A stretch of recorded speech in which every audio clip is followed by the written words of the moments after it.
bonus.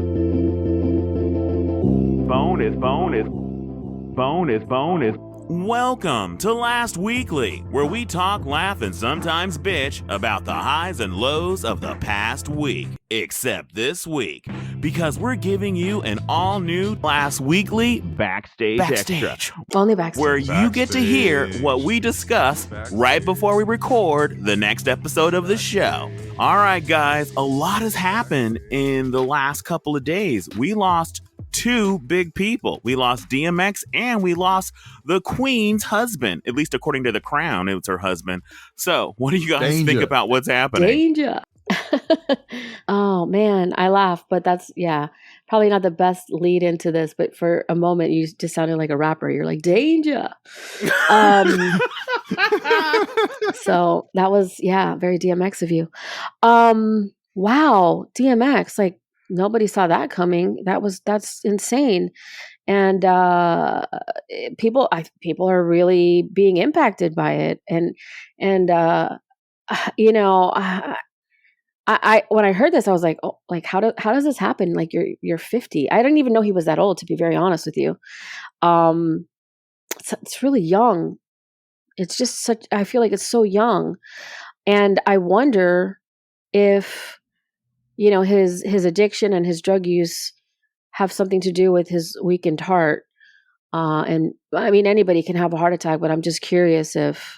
Well, this was a case of an overdose, right? I thought that he did absolutely OD, and that they basically brought him back, and there was like limited brain function, and people were praying and having vigils for him in the hospital.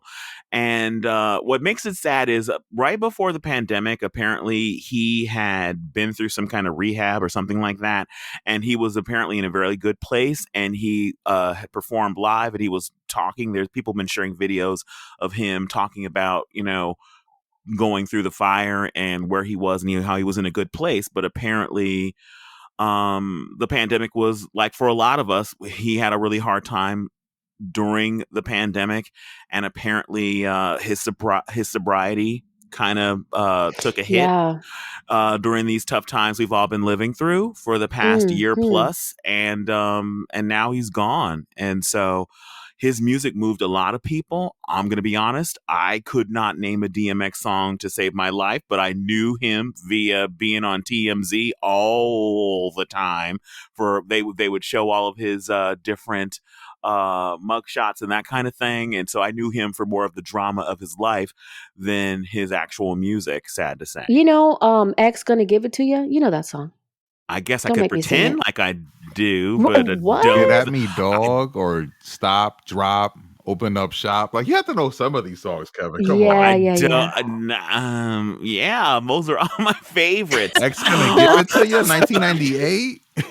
Oh, come on. Let's bring back memories, Tone. So why don't you share some of yours? I would say at the very least, we've lost someone who was a big part of our collective popular culture, and we grew up with from the 90s. I would say more towards the most section, where we lost someone who, for a lot of people, and I would say for myself as well, growing up, whose music provided comfort at times and provided a lot of enjoyment. When I heard that he died today, I saw that yesterday. There's a lot of you people out there who are a-holes, and I'm gonna just say it like that, because the RIP DMX was trending yesterday, and there was a lot of people who were pointing out the fact that he had a drug problem, and I don't think that adds to anyone. I don't think that helps anyone. Like we regardless of what the reason is, I don't think that helps anyone hearing that. Even when people today, I'm not one of those people who say, oh, somebody died, we got to talk nice about them now. Like, I'm not that person either. But I just feel like it was kind of dirty to do that. And today when I saw he actually passed, my stomach just dropped, because I'm 41. And what Danger just said, he wasn't that old. Like, I'm at that age where people are starting to die, like, you know, closer to my age. And I'm like, he's not that old. But my daughter just asked me if Justin Timberlake is alive, like maybe before yesterday. Oh my goodness. Because we old now to them. We old to the generation. Justin Timberlake's still alive. Is he still alive? How old is your daughter? She's 5, and I played for her Cry Me a River. And she said, is he still alive, Daddy? Is this the oldie? Oh my God. Well, that is an old song, so maybe she, yeah, you know. Cry Me a It's based on River an is old an song. oldie? No, I Well, mean it's based on an old song, "Cry Me a River." You but know, it's also based when on an you're old song. 5 years old, everything is an Everybody's oldie. old. Everything's an Yeah, oldie. yeah. So yeah. Wow. When she's like, "Daddy, tell me about the dinosaurs," then be concerned. Oh my So God. I But guess we're getting. What also, about you, But Kevin? wait a second, but I was gonna, was this based on an overdose? Because I haven't. It seems like there's a lot of speculation, but I haven't seen anything actually saying that he had an overdose. They're saying that he had a catastrophic cardiac arrest. I mean, we could jump to conclusions. It might be safe to assume that there was some drugs involved because of his okay, you past know what? Maybe addictions. I'm taking what I thought I heard on TMZ, so maybe I'm wrong. But you feel free Oh to look God, it up while we're TMZ. since again we're just letting our hair down and just kind of chatting before we record our next episode. Feel free to head over to Google and search and see if there's anything about an overdose, because I thought that he had an overdose, and that's what they were talking about during his vigil on the news and everything like that. So I Yeah, could have gotten it I, wrong.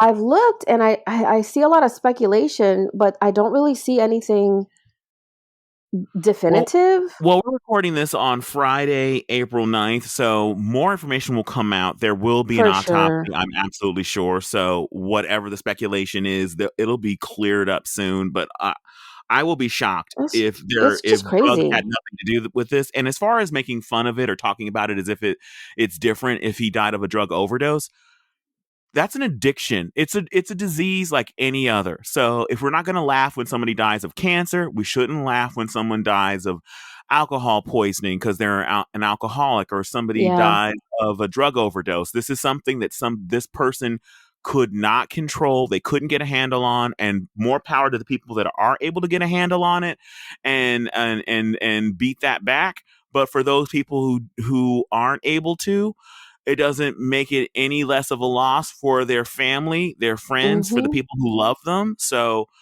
just, yeah, you know what? We have all been through so much collectively as not just a country, as a world, to still be so ugly after what we've been through, I feel like people are getting uglier.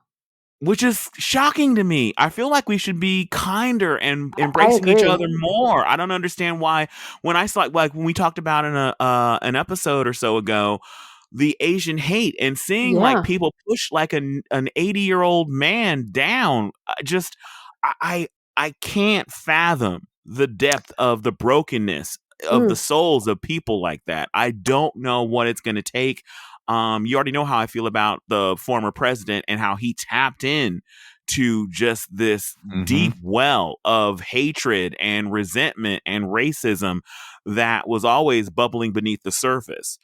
And I don't know what it's going to take to heal, or if nothing else, just kind of beat some of that back, put some of it back underground. I hope that we can get there. One thing we need to talk about before we start the actual episode that we're about to record while we're here. Let's talk about the loss of the Duke of Edinburgh, also known as Prince Philip, I believe. Uh-huh. 99 years old. After, Amazing. he had some health issues. He had just recently had a surgery, I believe. I think it was on his heart. But anybody, please let me know if I'm wrong on that. But he was in the hospital, and he gotten out of the hospital, and he's been through so much, and he and his wife both have just kept coming back and have had such active lives in the public eye as for people as old as the man was 99, and you can't tell 99. me he didn't look good. To 99, that Yeah. man was, going. And what really upset me is literally the man is not even cold, and the Pierce Morgans of the world were already Oh, trying to blame Meghan Markle for the death of a 99-year-old man. now we're really grasping. Yeah. Yeah, as if she and Prince Harry or William? I just get it Harry. mixed up. Yeah, Prince Harry, if they hadn't done that Oprah interview, he'd be still doing triathlons or something. So what do you guys think of his legacy and the whole hate that people are trying to once again well up? It has to be the black woman's fault or the biracial woman's fault that this 99-year-old man died. I think it goes back to what you're saying. Like, people are just getting uglier and uglier. But I feel like there's two camps, and I'll talk about that in a second. But yeah, it's hard to believe that that's where they're going with this. And it's not just that, but I also saw some, back to what Tone was saying. They're already putting things on the internet like, oh, he wasn't a perfect person. Oh, okay, well, who is, But like, is now, Oh, he was the one person that isn't perfect like all of the rest of I us. know, imagine. That's so sad. I know. What's your take on this, by the way? Because I saw when Rush Limbaugh died recently, there was a lot of people online, and I'm not defending Rush Limbaugh at all. Like, he obviously said some terrible things, and he perpetrated a lot of terrible stereotypes. But the point getting, like, how do you guys feel if someone was terrible, let's say during life, and they died? Do you feel like we should obviously point out the fact that they're terrible? There should be a waiting period. Like, what? How do you feel about that? Stay quiet. I just feel like if you can't say something nice, say nothing. If you can't be kind, be quiet. I don't think it's any surprise. I mean, let's be realistic, right? The people that loved him, they're still going to love him. They're going to love him even more after he's dead. So nothing that you're going to say is going to open their eyes or change their minds. And the people that hated him, they already know why they don't like him. So do we really need to point that out also? I mean, like, no matter what camp you're in, what side you're on, do you really need to say it? Because the people that think like you already know it, you know it. The people that are on the other side that don't like him or whatever, they have the same amount of people that don't like him, and they know why. So I just feel like when somebody passes away, just be respectful, because how would you feel? Like, again, it goes back to like treating the others the way that you would want to be treated yourself. If that was your brother, your cousin, your uncle, your aunt, your sister, your mom, your dad, your whatever, how would you feel if they just passed? What do you want to see online about them? Well, Their legacy speaks for itself, but how do you want to see other people talking about your loved ones that way? Granted, whether they were good or bad, that's on them. But I think we just need to be respectful of their family. And I know there could be people that say, well, he did this, he did that, he wasn't thinking about his family when he was out there doing A, B, C, or D. But we each get to make a choice, and I say choose kindness. So good or bad, just let people mourn. And if you can't be nice, then be quiet. All right, I have a lot of respect for everything you've just said, and But in most cases, I would absolutely, positively agree with everything you said. But with every rule, there is an exception. And the Rush Limbaughs of the world absolutely deserve that exemption, because when people were trying to venerate him right after he died, people were putting out videos of some of his greatest hits. My favorite of which, or my least favorite of which, I should put it that way, is when he mocked a Michael J. Fox for his Parkinson's disease, and joked and shimmied and shook and said and claimed that he was faking it and making it look more serious than it was when he was testifying about this health issue. And so, wait, no, here, I heard you out, Dayngr. Hear me out. So I absolutely get what you're saying, and I have no problem, and I can actually respect people who choose to let the family mourn, and let's not speak ill of the dead kind of thing. That's an expression for a reason. But when people try to rewrite history, that's one of the things that happens now. People try to rewrite the history of somebody and put it out there. Places like Fox News put out absolute disinformation about who people were to try and color. Look at the insurrection. They're trying to basically claim that, the insurrection really wasn't an insurrection. It was a protest. I'm hearing that now. And that no one was really in danger. People died during it. And they're trying to paint it as if these were just Trump. These were Trump supporters. First tried to say it was Antifa. So people try to rewrite history with lies. And so if you're going to come out with lies about who someone was and what they did and didn't do when it comes to racism, homophobia, sexism, sexual abuse, and try and put like a fake halo on them, believe me, be damn sure I will knock it right off. Your ever-loving head. I will Wow. knock it right off your ever-loving head. Yeah, it's on you, Tone. What do you think of your own question? Answer your Oh. own Question. question.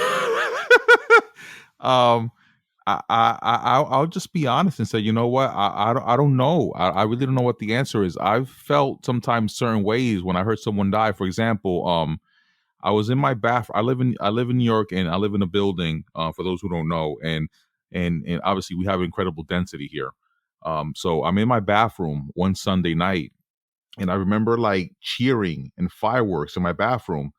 And my wife calls me into the room. She's like, "Come here, come here."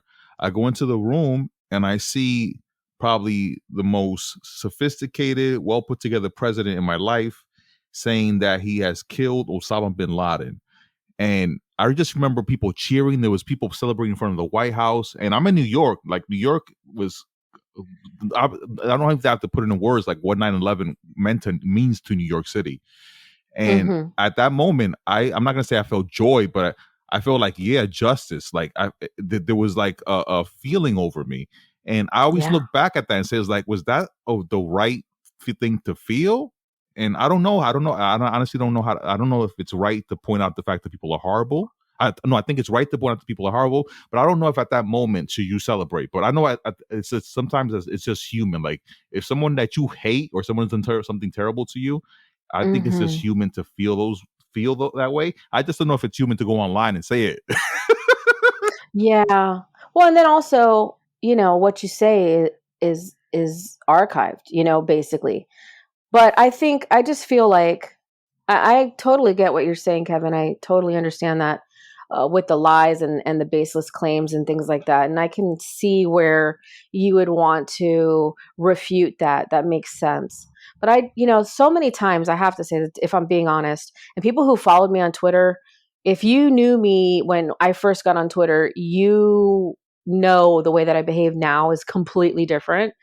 But now I really think about what I'm going to say before I say it. And there's so many times that I say, I need to respond to this. And then I'll just take a moment and be like, okay, what benefit is there going to be if I say this? Like, first of all, who cares? Right. And is it so important to me that I absolutely have to share this right now? Because most of the time, what I'm going to say or what I'm going to do, I could just keep it to myself. So I just feel like, there's a time and a place. And again, going back to, whose mind are you going to change? I mean, the people that are in love with whoever the person is that they're, trying to glorify, you can refute all you want. They're not going to care. They're not going to listen. They're not going to change their mind. So what's the point? Well, I think there is a point because they wouldn't be trying to rewrite history if they didn't think they could have some success with it by putting out a bunch of false information and trying to rewrite the history of someone's life I right don't, after they die. And so I feel like there's a reason why people feel like they have to refute it, and they refute it with I don't even think it has to be about name calling, but as far as in putting out clips and letting the person's own words speak for them from mm-hmm. beyond the grave, I think is an excellent way of doing it. And as far as what Tone was talking about, this is why I said what I said before. There are exceptions to every rule. In general, I Sure. absolutely agree with what Dayngr is saying, and we shouldn't speak ill of the dead and think about the family. But when someone is responsible for the deaths of thousands of people, Mm-hmm. and when they go down, I think that there is a collective sigh of relief and Sure. celebration that this nightmare is over. And so, and as far as saying it online, Tone, I feel like online is our community. We have our community as the people that like physically live next door to us, but online is our community. Tone, how did I meet you? I met you online. Dayngr, how did I meet you? Online. Our Mm-hmm. community is global now because of online. And so if you're going to talk to your neighbors across a fence, me talking to you about something that happened in the world on Twitter is talking across our electronic fence. Yeah. Good Speaking point. of that, Kevin, like you hit a perfect note with Twitter. Do you guys think that the platform itself, like Dayngr said something and you just said something that I feel like we could tie together, and I want to see what you guys think about this. Dayngr said that people at that moment feel like they have to say something. And the whole nature of Twitter is basically spewing your thoughts at the moment online. Yeah. And what Kevin Yeah. just said is like, do people have to think like we're a community? Like you want to share your thoughts with the community. For example, like Kim Kardashian this week, so you guys can bring this in also. She just made $1 billion. And I saw so many people just come out and just blurt out, you know, like Kim Kardashian didn't deserve that. She didn't make her own money. All these thoughts just spewing or like online. And part of it, I was like, yeah, I kind of agree with that. But like, did I really need to hear this? Like, what do you guys think about this? Is it because of the platform that we're choosing to communicate on? Or you think this is just online, period? Well, I think that basically these are the kind of conversations that we would have with friends or coworkers around a water cooler. And now that a lot of us are at home still because of the pandemic, our water cooler and our digital fence is Twitter, it's Instagram, and we talk about what's happening in the world. And the funny thing is, when it comes to Kim Kardashian, we talked about on Last Weekly when they had first announced that Kylie Jenner, that she was the family's first self-made billionaire, and we lost it. And I don't feel any guilt about anything I said about that. Of course, she wasn't dead, but true. I wouldn't, if I was invited to speak at her funeral, I wouldn't be like, and we know that girl did not know. I would not go into it. But on Last Weekly, hells yeah. Now the funny thing is, to me, Kim earned to me, she is the billionaire and she earned it. Honestly, hear me out. Every penny that family has made has been on that girl's back.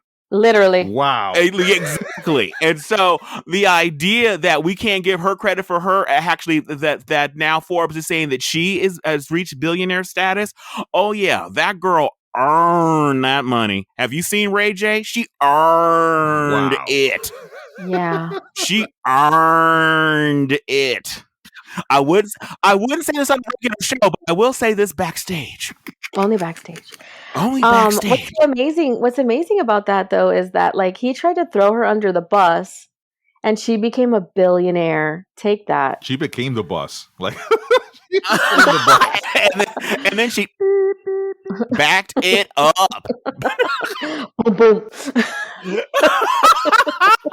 No, but part of it is misogyny. Absolutely, there is misogyny in it, and I'm sure there are a lot of people, women included, that don't feel that she has helped the cause of feminism.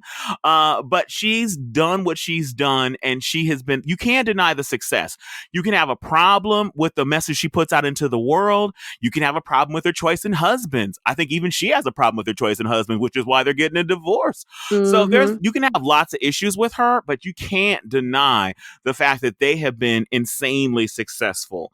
And there are lots, and for people, you know what? There are other people out there that did sex tapes, but where are they now? Where are they now? This woman has remained relevant. She rode that Ray J bus and rode right past him. Where the F is Ray J? Who's thinking about Ray J? Is he relevant? Is he a billionaire? Is anybody in his family a billionaire? Now, there's an argument to be made. It could be about racism or whatever. There's an argument to be made, but you can't deny to me the success that she and begrudgingly her family have had. Mm-hmm. Yeah. Speaking of her family, her sister was also in the news this week for. Oh my God! You want to go there? Let's go there. We're already there. Go ahead, Kevin. You seem like go ahead. I'm gonna let you say this. You brought it up. Well, I always get swing that back. Oh God!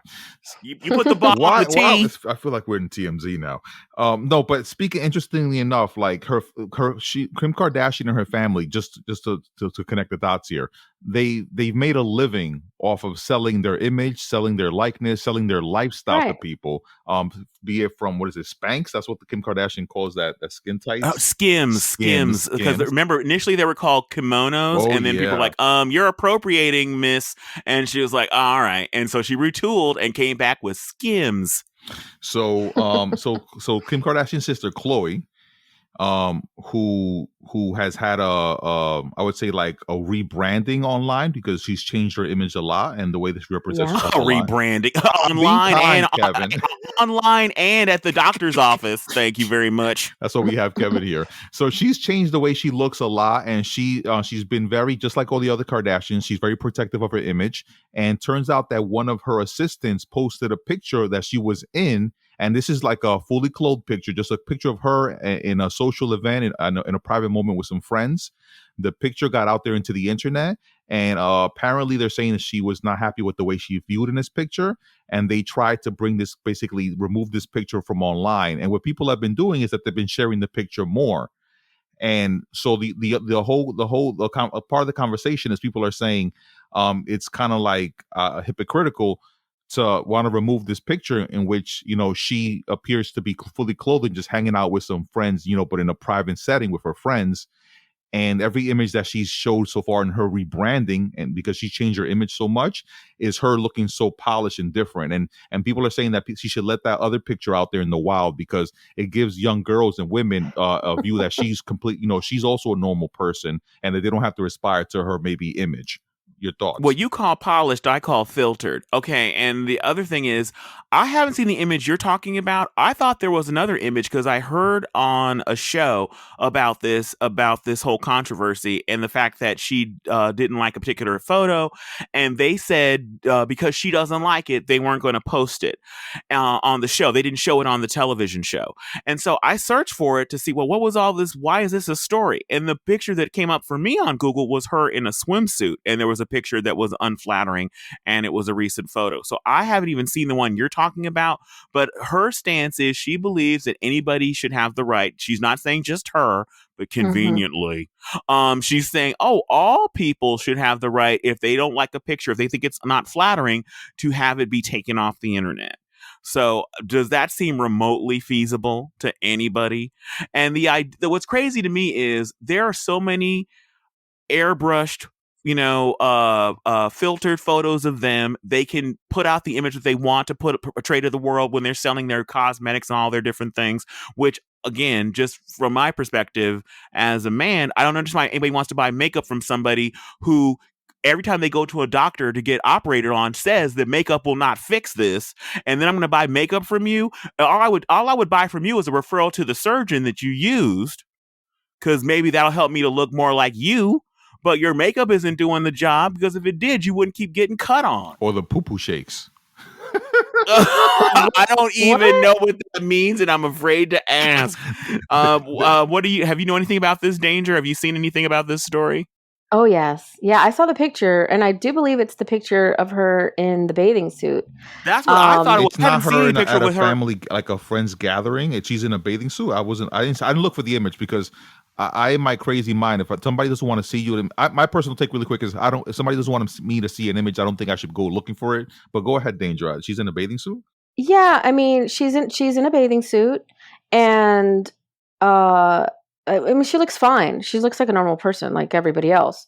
But yeah, she's in front of the pool. She's in her bathing suit. She's holding her phone. She's even posing. But I guess she just didn't like the photo after she saw it, and she just, she's like, I don't want you to post that one.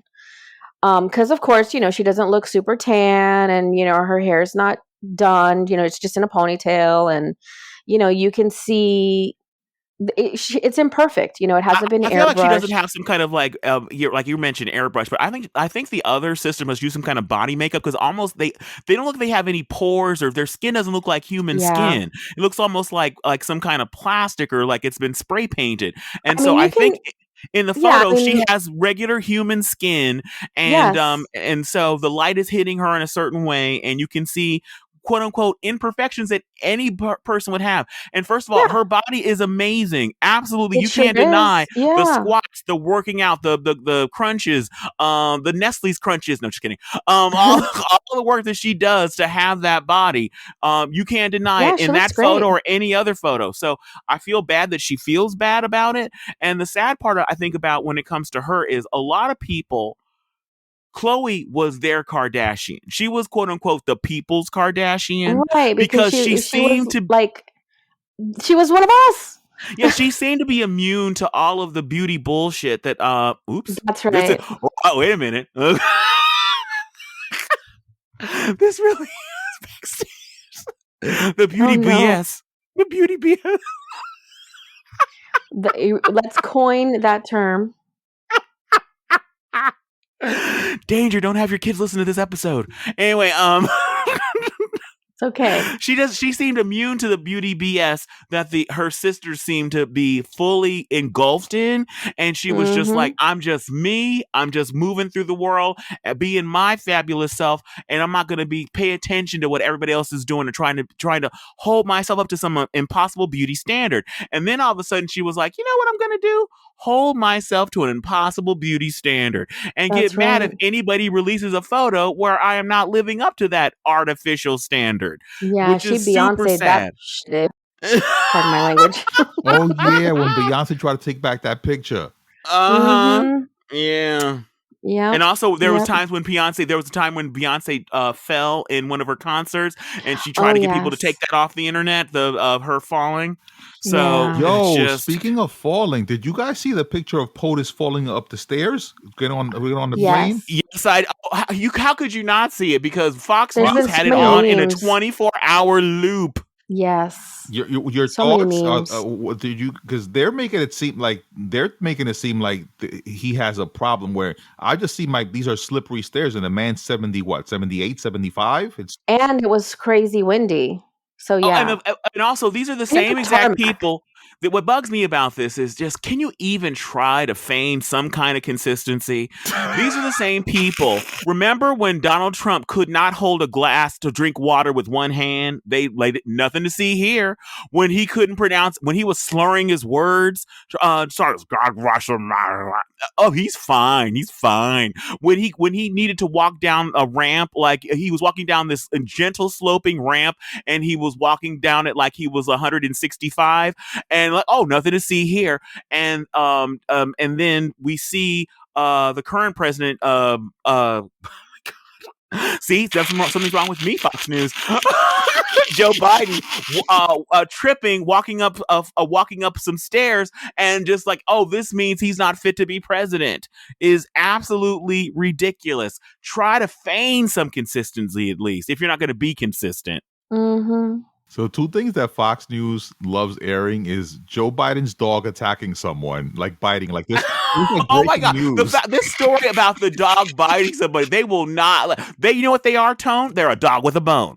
They will not let they want that dog to be put down. They just keep going after that dog. And what's so crazy is, and so what if you're successful? We're supposed to hate Joe Biden because the dog that he and his wife rescued bit somebody? Like a dog has never bit somebody before? I mean, it's a rescue. It's Cut so it some slack. stupid. They There's say a lot that of the pressure previous being a president's dog. didn't have a dog or a pet. Like, isn't that weird? Like, every president before had a pet, and the prior president didn't have one, and now they're after Major. Well, he's too self-absorbed to actually be concerned about actually caring for any other living thing. Wait a second. He did care for his Coca-Cola. Did you see that picture of him? Oh my God. Please break that down for the people. So basically, Georgia. The governor signed a very, very anti-voting, oppressive legislation for voters. And a lot of companies, Coca-Cola being one of them, took a stance and called them out for it. And some companies are even taking their business out of Georgia. So conservatives on the right, Donald Trump for once, is saying that people should start boycotting those companies, including Coca-Cola.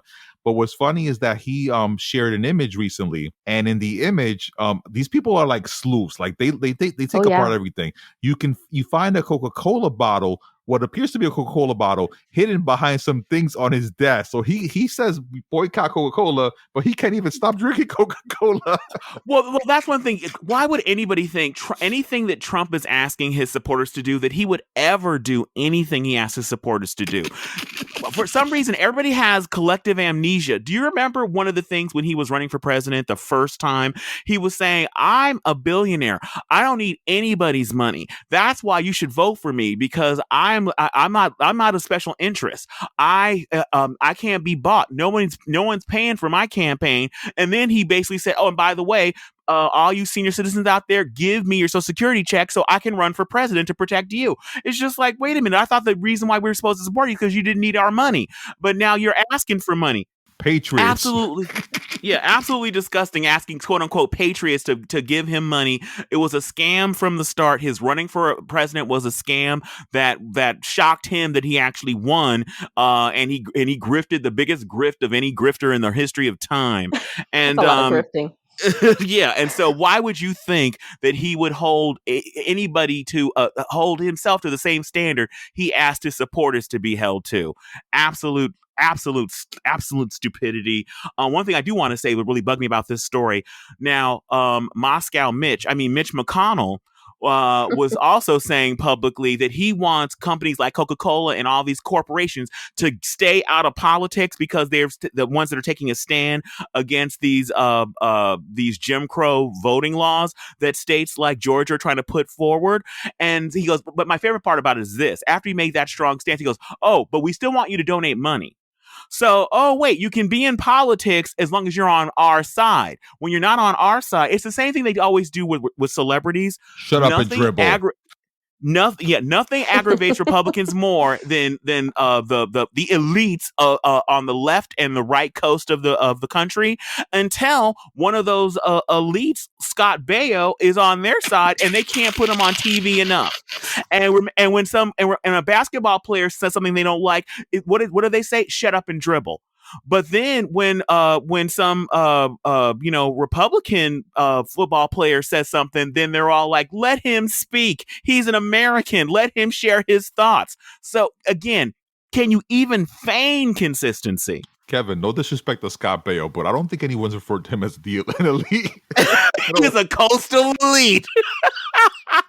Well, he was at one time. Charles in charge of our days and our nights. I don't want Charles in charge of me. That's for damn sure. I don't want him in charge of me either. Oh, God. Wow. Oh my God. This was so much fun. I am so glad that Tone suggested we just start recording what we normally discuss before we would discuss an episode. So this was so much fun. Because normally he's like, save it for the show. So this just turned out to be like a bonus episode. We took you backstage and it was a little bit rawer than I wanted it to be. So sorry about that. And join us for the next regular episode. And if you like this, please let us know. And we might take you backstage and give you a little bit more extra. Extra. Bye-bye. Bye. What a bunch of lunatics we are.